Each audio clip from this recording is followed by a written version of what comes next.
السلام علیکم اکای حاجی میرزا، من یک مخلص شما هستم. عاشقان را اسلام چی میگوید؟ عاشقان را اسلام سخنی سخت نمیگوییم.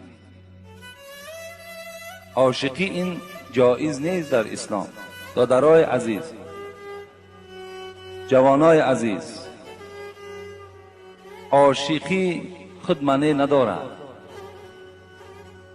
هر کسی را که شما میخواهین که نکاح کده گیرین، شما را اسلام رخصت داده است که رفته چهره وی تماشا کن،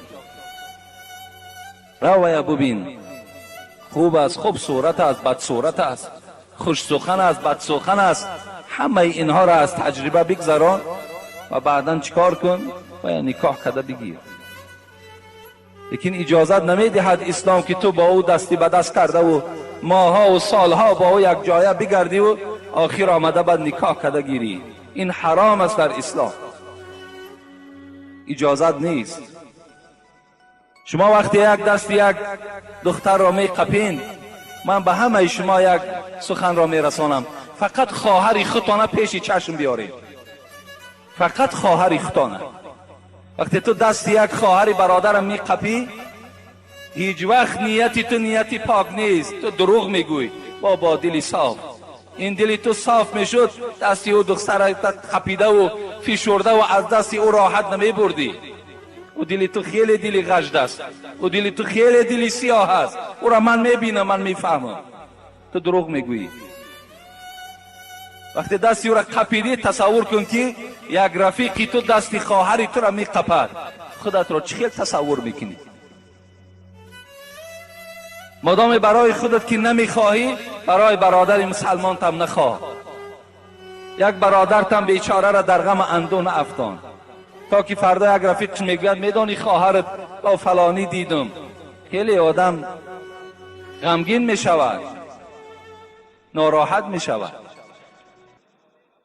از این خاطر اسلام عاشقی را هیچ وقت جایز نمیگوید. حتی شما تلفنی هم صحبت داشته باشید، اسلام این حرام میگوید. تلفنی، زیرا صدای زن خودش ریاکسیا دارد، خودش یک وجود آدم را ویران میکند. با تلفن حتی همراه او صحبت نکن. حبیب خدا به تمام جوانها سفارش داد: یا معشر الشباب، ای جوانهایی که شما زنگیرین، شما زنخواه هستین، من استطاع منکم الباءة فلیتزوج. کدامید که اگر قوت داری، پول داری، زن بگیر. و باز گفته است پیغمبر: ای مردم دختردار، مهر دخترتان بلند نکنی. بهترین زن همون زنی که مهرش کم است.